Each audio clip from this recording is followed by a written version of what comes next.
So as I mentioned earlier, I, throughout my career, have employed a formula which I've applied to covering elections.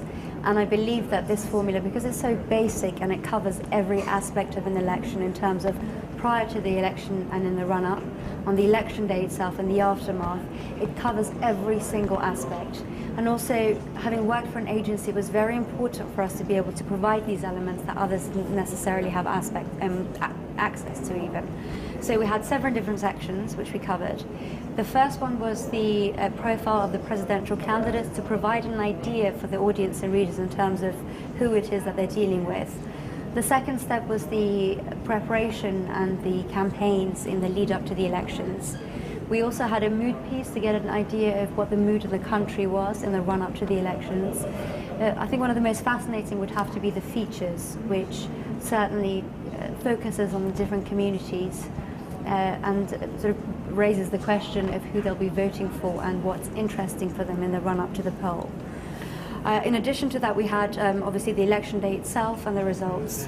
And I think what certainly sets one election apart from another is the actual aftermath and the implications that they have. For example, in Iran in the 2009 elections, the aftermath was very bloody because the results were contested.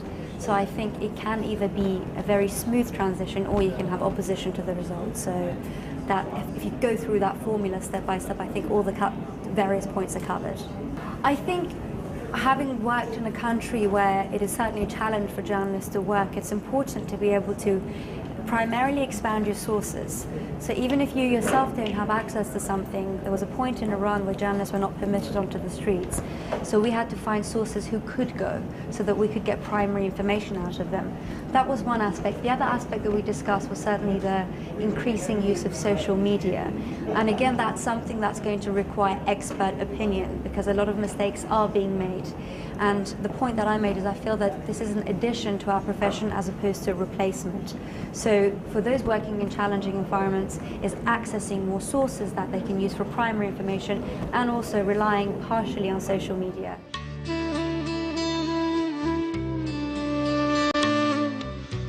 أعتقد إن المشكلة الرئيسية في إن نفس الظروف اللي أدت للتغطية السيئة للانتخابات في الثلاث سنين اللي فاتوا ما زالت موجودة وبتزيد.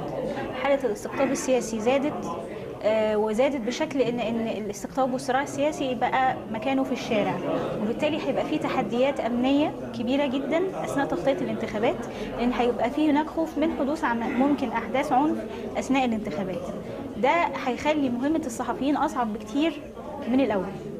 زائد ان اعتقد ان بقى في مشاكل في الحريات الاعلاميه دلوقتي، بنشوف الكثير من الاقلام بيتم يعني قمعها ومنعها من الكتابه او من العمل العام، وبالتالي ما ينفعش ان يبقى في تغطيه صحيه للانتخابات في ظل هذا الوضع القائم من غياب للحريات. بالإضافة إلى أن لا أعتقد أن هيبقى في تغير في تعامل الدولة مع الصحفيين من حيث المشاكل اللوجستية والقانونية، وبالتالي علشان نضمن أن المشاكل بتاعة الفترة اللي فاتت ما تتكررش تاني، احنا محتاجين أولا إرادة من الدولة أن الدولة تبدأ تغير في علاقتها مع الإعلام. لازم يبقى في تهدئة المناخ سياسي، مش هينفع نعمل انتخابات وفي ضرب وعنف في الشارع، وفي نفس الوقت كمان الإعلام عليه دور إنه يبدأ يتحلى شوية بمهنية، وإن يعني نتخلى عن خطاب التحريض السياسي واللي احنا بنشوفه يوميا في الإعلام. بالإضافة إن كمان لازم يبقى في تركيز أكتر على القضايا اللي بتهم المواطن أكتر من قضايا الاستقطاب السياسي اللي في الحقيقة ملهاش مردود كبير عند الناس في الشارع.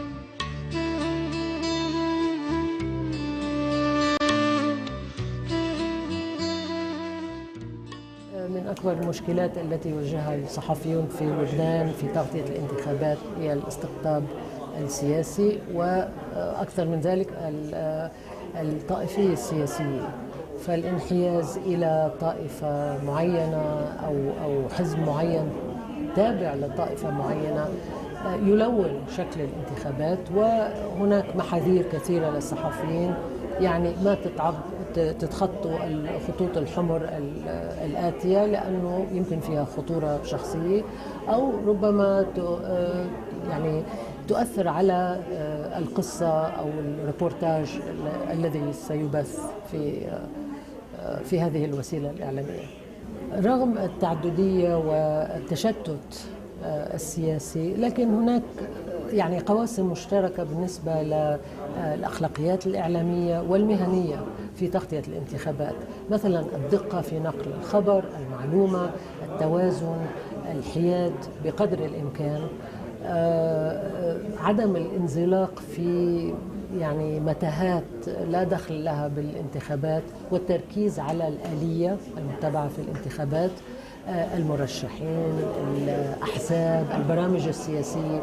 كل هذه الأشياء مهمة جدا، مش بس إنه زعيم الطائفة هيدا أو حزب سياسي هيدا قال واستقبل وودع، هذا يعني شيء هامشي.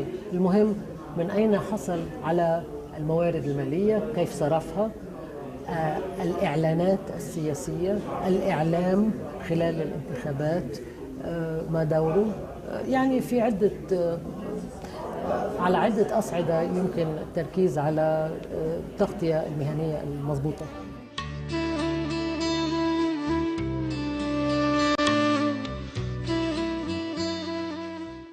الانتخابات تشكل تحدي كبير لاستقلالية ومدى حيادية الصحافة العراقية لسببين: أولاً كمية المال الكبير الذي يصرف في قضية التغطية الانتخابية والدعايات الانتخابية، سواء كانت بشكلها المباشر كدعايات انتخابية أو كشكل غير المباشر. نقص الثقافة الواضح عند الصحفيين العراقيين ونقص التخصص في تغطية الانتخابات وعدم معرفة الانتخابات كعملية متكاملة، لأن وضع الورقة في صندوق الاقتراع هو جزء قليل من العملية الانتخابية. نقص المعرفة بقضية القوانين وتوزيع المكاتب والتسجيل وإلى آخره أيضا يشكل عائق أمام الصحفيين العراقيين في تغطية الانتخابات. أيضا في مجتمع منقسم طائفيا ويزيد السياسيون الذين يتحكمون المشهد السياسي هذا الانقسام بوضوح من خلال الحرب الكلامية التي تسبق الانتخابات وتخويف ناخب من الآخر لينحاز إلى طرف بسبب دفاعي ضد طرف آخر. هذا أيضا يشكل تحدي للصحفيين العراقيين في مجتمع منقسم.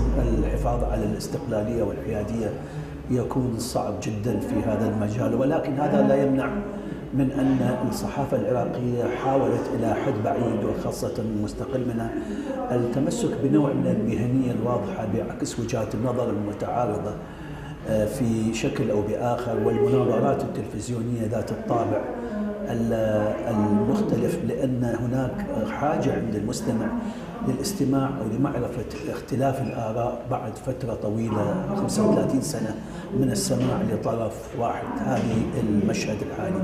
المشهد التحديات اللي تواجه الصحافة المستقلة هي شيئين: هي أولا العنف اللي أصاب المجتمع العراقي، والعنف اللي يتوجه إلى الصحفيين بصورة خاصة باعتبارهم الطرف البارز من الطرف الآخر. عدد الصحفيين الذين قتلوا بسبب مواقفهم عدد كبير جدا، ولذلك الصحفي عندما يغطي أي شيء أو ينتقد أي ظاهرة ينبغي أن يضع في حسابه حياته على يده قبل أن يقدم على هذا الشيء.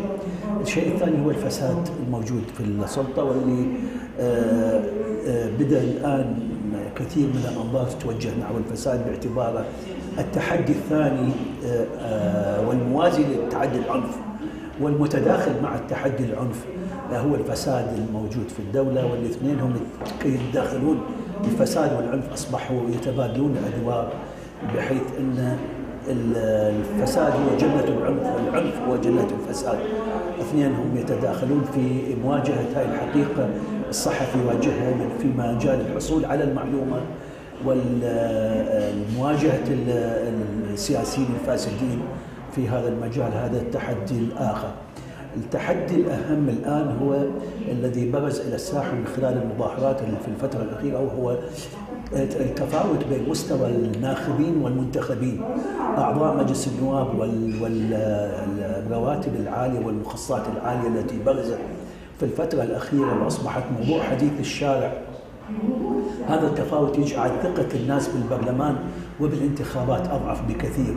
فأمام الصحفي مهمة جدية أن يبرز المرشحين الجديرين بهذه العملية، وأن يوسع ساحة معرفة المواطنين، بحيث لن يكون هناك انتخاب لأجل الطائفة أو القومية، إنما المصلحة الأساسية للمواطن تكون أمام عينه عند الانتخاب في المرات القادمة.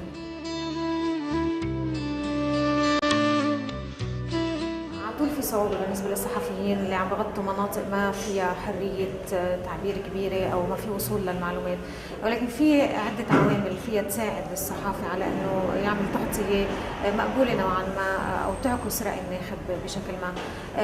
أهم شيء بعتقد أنه لازم الصحافي يتذكر أنه الانتخابات هي عن المواطن، عن الناخبين. لازم يتشجع ويحكي بقضايا بتهم المواطنين وبتهم الناخبين، ما ينقاد للعبة السياسية أو اللعبة اللي بيحاولوا الأفرقاء السياسيين والأحزاب أنه يفوتوا فيها. يحكي بأشياء تخص المواطن، بمطالب المواطنين، يعكس صوت المواطن، ويجرب يجيب أجوبة من هيدي الأشياء اللي بتهم المواطن من السياسيين عليها. بعتقد كمان إذا حصل على دعم من منظمات غير حكومية ساعدوه بالوصول يمكن إلى معلومات أو زودوه باستطلاعات رأي أو بإحصاءات هن بيقدروا يوصلوا لها والدولة ما بتزودوا فيهم، كمان هذا الشيء بيساعدوا على التغطية تبع الانتخابات. During today's, journalists from Tunis, Egypt, Lebanon, Iraq or Palestine have shared their experiences in covering elections in their respective countries and also have presented a clear background on the difficulties they face when adding professionalism to this work. It is true that all environments presented were quite different, but we have similarities between all them. First, lack of access to information and also lack of awareness of the work of the journalist. The press can do a lot to add professionalism to its work, but at the same time we need guarantees to support the work of journalists, and this can be done only at policy level. We hope that with this UNESCO project funded by the European Union, which is going to continue in the coming months, these guarantees can be enhanced and complemented.